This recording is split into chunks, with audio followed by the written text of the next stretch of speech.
Hi, welcome back to another one chart lesson. Today is going to be a quick and easy one. It's a bit of a fun song by a band called the Hilltop Hoods called Cosby Sweater.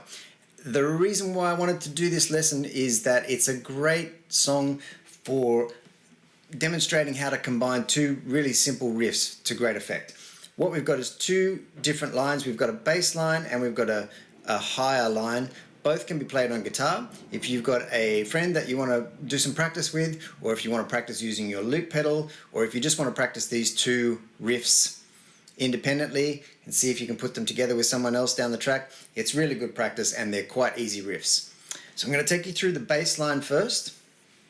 It's quite easy. The first beat and the first note is your open E string. It lasts for a beat and a half. It's a dotted crotchet, which means crotchet is one beat, and dotting it means you add another half of that value to it. So it's 1.5 beats. The best way to count out your tempo in this song is to count 1 and 2 and 3 and 4 and 1 and 2 and 3 and 4 and. So that first note will last for 1 and 2 and.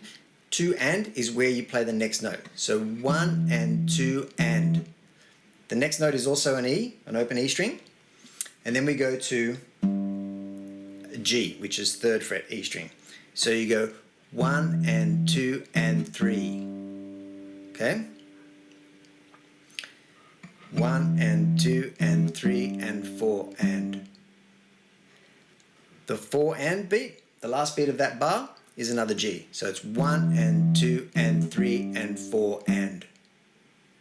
Then the next bar starts with the D.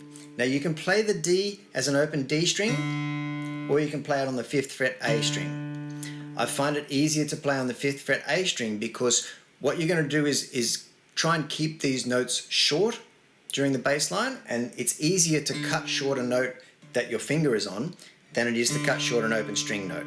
So what I mean by that is that you can go, and simply by lifting the pressure off that finger without taking the finger off the string, you cut that note short, like that. You can also mute it with your right hand, but probably the simplest way is just to release the pressure with your left hand. So from that second bar, we've got the 5th fret A string, the D note.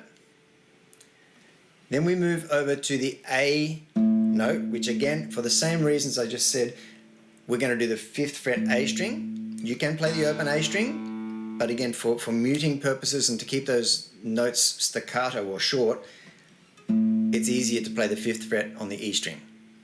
So you've got, and the same timing on that first note, it's a beat and a half, 1 and 2 and, comes the A on the 2 and. Then, and we just go between the D and the A notes, both 5th frets on the A and the E string, and start that riff again. So that second bar, again I'll go through it, it's 1 and 2 and 3 and 4 and. So the last 3 of those 4 notes in that bar, they all land on the and, on the offbeat. The first one lands on the 1, then it's 2 and, 3 and, 4 and. When you put those 2 bars together, you get this. 1 and 2 and 3 and 4 and 1 and 2 and 3 and 4 and 1 and 2 and 3 and 4 and 1 and 2 and 3 and 4, 1 and 2 and 3 and 4 and 1 and 2 and 3 and 4 and 1 and 2 and 3 and 4 and 1 and 2 and 3 and 4 and 1 and 2 and 3 and 4. Okay. The second riff is played all on the E string. So we're going to play, and the rhythm of this is much more simple. We play the open E string, 3rd fret E string, 7th fret E string, back to the 3rd fret, 5th fret E string, and you can kind of slide off that 5th fret to get back to the open string. So it's O, 3, 7, 3, 5, O. You can also slide off the 7 if you want, just to add a little bit of extra expression. If you play it completely straight without the slides,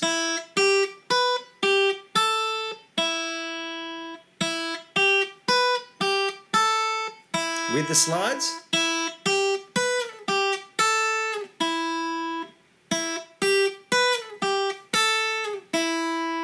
it just adds a little bit of expression in there, which maybe sounds a little bit more colourful, but it's not necessary. You can keep those notes quite simple. The beats that they fall on are 1, 2, 3, 4, 1 and 2 and 3 and 4. 1, 2, 3, 4, 1 and 2 and 3 and 4. So the 2 and is the only offbeat note in that riff. 1 and 2 and 3 and 4 and 1 and 2 and 3 and 4. Okay, so then we layer them together, we get this.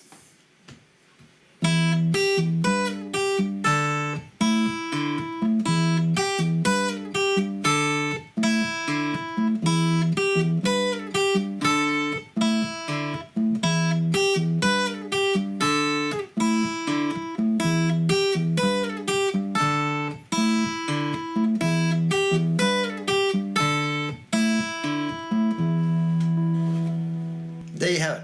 Really fun pair of riffs to put together, to practice with a friend, to do by yourself, to layer, to loop, to record on your phone and play along with. They're very simple things to do, but it's lots of fun. If you just record one of those riffs on your phone, play it 10, 20, 30 times in a row if you can, and then you've got something to practice that other riff over.